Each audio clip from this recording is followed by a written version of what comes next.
C'est l'heure de l'actualité sur MTV+. Mesdames et messieurs, voici les titres de ce journal. Des morts et des maisons saccagées au Kenya par des inondations récemment. Nous en parlons dans cette édition. Et puis en France, une exposition sur l'histoire sociale et politique des Jeux olympiques et paralympiques de Paris se fera du 26 avril au 8 septembre. Nous terminerons sur l'île de Chypre. L'arrivée massive de migrants syriens inquiète de plus en plus les autorités de l'île.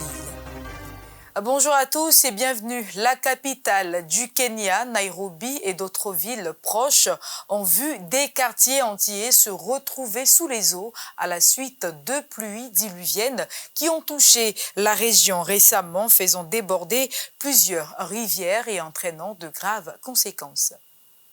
Glissement de terrain, pluie torrentielle au Kenya. 35 personnes sont mortes depuis la mi-mars dans des inondations qui ont touché plus de 100 000 personnes selon les Nations Unies. Dans la capitale kenyane, les habitants vivent un cauchemar éveillé alors que les fortes pluies continuent de frapper le Kenya. Les inondations ont fait des victimes, inondé des maisons et causé d'importants dégâts matériels. Des maisons ont été emportées et des gens sont morts. Jusqu'à présent, ils ont sorti environ 6 personnes de l'eau. Le gouvernement devrait venir nous aider. Il n'y a pas de nourriture, il n'y a pas d'endroit où dormir et certains enfants ont été emportés par les eaux.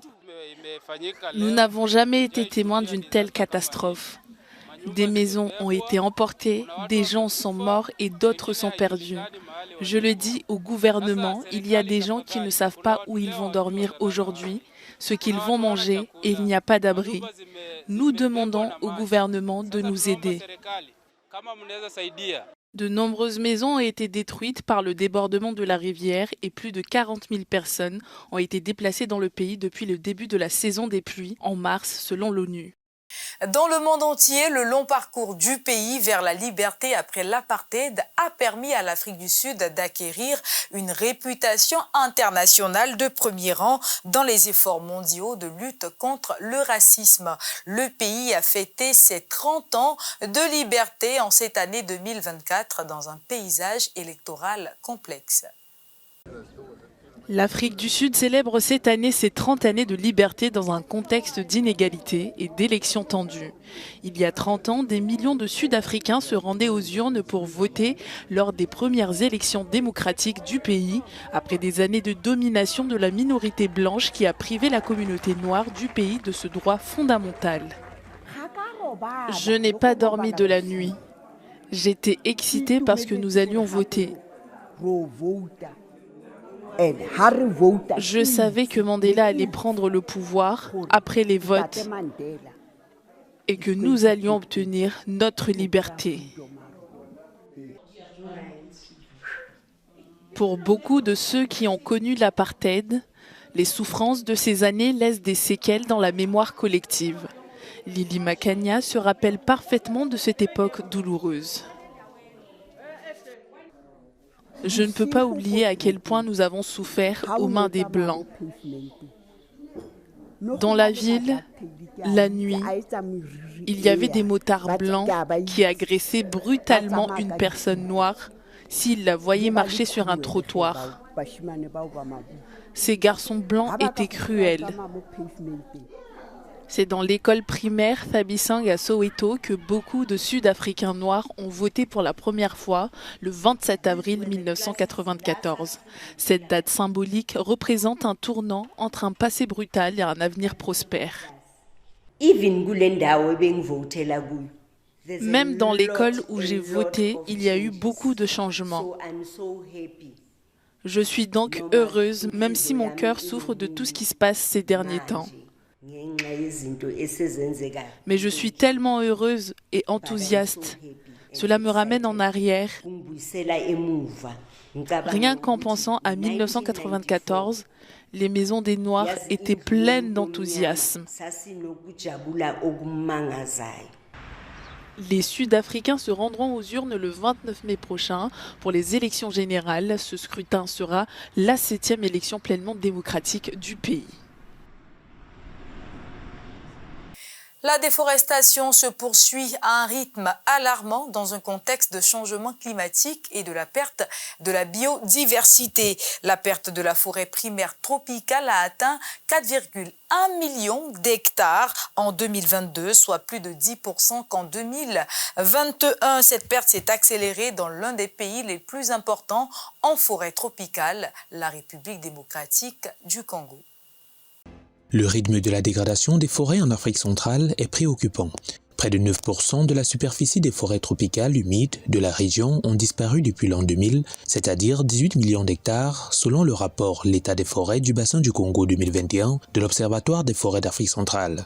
4 millions d'hectares de forêts primaires tropicales ont été détruites en 2022, soit 10% de plus qu'en 2021. Pour renverser cette tendance, experts des questions environnementales, chercheurs et autres acteurs de la société civile se sont réunis à Douala au Cameroun le 23 avril 2024 pour révisiter l'état des lieux des forêts du bassin du Congo afin de déterminer l'état de mise en œuvre des mécanismes et conventions signés par les États et les recommandations issues du 6e rapport sur l'état des forêts rendu public en 2021. En 2024, les forêts d'Afrique centrale sont, comment je dirais, à la croisée des chemins. Il y a eu des efforts faits pour leur conservation et on s'aperçoit qu'effectivement, plus que jamais, elles jouent un rôle important dans la réduction du climat du monde. Mais en même temps, les besoins économiques d'Afrique centrale qui sont satisfaits à travers l'utilisation des terres font qu'il y ait des tensions qui augmentent la dégradation de ces forêts. Les forêts du bassin du Congo, encore qualifiées de deuxième poumon de la planète, constituent le deuxième plus vaste massif forestier tropical du monde, avec la capacité de stocker environ 140 gigatonnes de CO2 par an, soit 3 à 5 années de pollution mondiale. Selon l'Observatoire des forêts d'Afrique centrale, OFAC, 27% de la superficie des forêts tropicales humides et intactes du bassin du Congo, telles qu'observées en 2020, disparaîtront d'ici 2050 si la déforestation et la dégradation des forêts se poursuivent au même rythme. Il y a des menaces sérieuses. Si rien n'était fait, effectivement, on arriverait à une dégradation qui menacerait nos économies et même notre survie. Pour espérer sauver les forêts du bassin du Congo, il convient de procéder à une protection qui prenne en compte les enjeux de la gestion durable, ceci afin de concilier et préserver les impératifs du développement durable et ceux de la protection de la forêt. L'objectif étant la préservation de la biodiversité forestière et de limiter les émissions de gaz à effet de serre en luttant contre la déforestation et la dégradation des forêts. Selon l'Observatoire des forêts d'Afrique centrale, le prochain rapport État des forêts du bassin du Congo devrait être disponible d'ici fin 2024. Il devrait définir les nouvelles orientations en vue d'une gestion durable des écosystèmes forestiers du bassin du Congo. Nous le disions au titre, alors que l'année 2024 en France marque l'accueil des Jeux olympiques et paralympiques de Paris, une exposition inédite en France rassemble 130 années d'images mémorables, d'archives exceptionnelles et de portraits d'athlètes au destin étonnant du 26 avril au 8 septembre 2024. À quelques semaines du lancement des Jeux olympiques d'été de Paris 2024, une exposition dans la capitale française se penche sur l'histoire sociale et politique des 30 dernières Olympiades.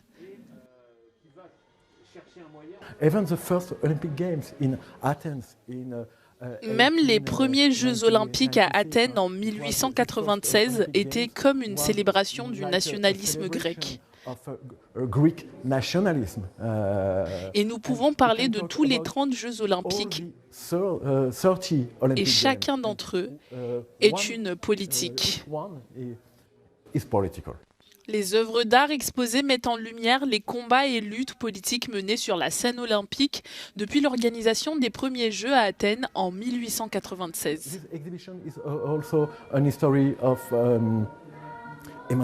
Cette exposition est aussi une histoire de l'émancipation, de la lutte pour la liberté, de la lutte pour la démocratie.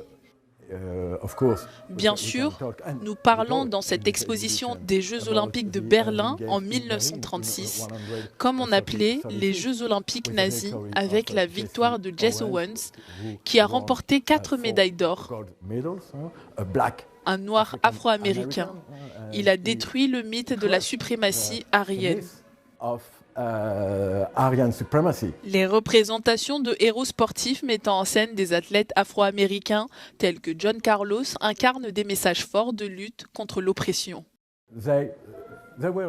Ils étaient un symbole de la lutte contre les discriminations, de la lutte pour les droits civiques aux États-Unis. Et il faut se rappeler que les deux sportifs ont été effacés d'une certaine manière dans l'histoire du sport. Ils n'ont pas été autorisés par la suite à courir à nouveau dans les compétitions internationales et même nationales. L'exposition qui a lieu au Musée de l'histoire de l'immigration en France se tient jusqu'au 8 septembre.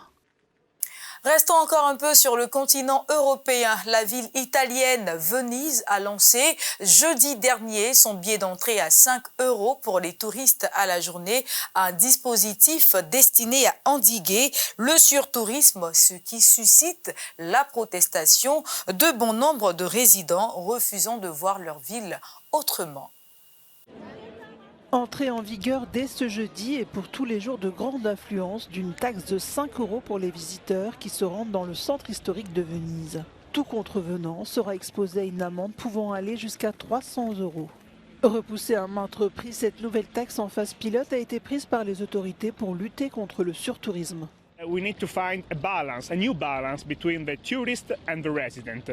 We need to safeguard the spaces of the resident, of course, and we need to discourage the arriving on day trippers in some particular days.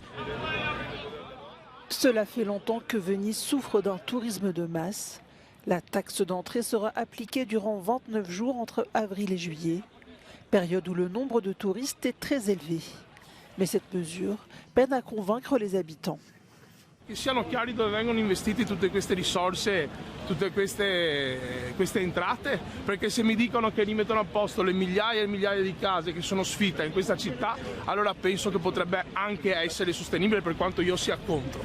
E quindi, ma in realtà non sarà così perché continuano a svuotarsi i residenti, questa città continua a far aumentare il turismo. Les autorités affirment que cette mesure vise à réduire les foules jours de forte affluence. Elles espèrent ainsi encourager les visites plus longues, mais également à améliorer la qualité de vie des habitants.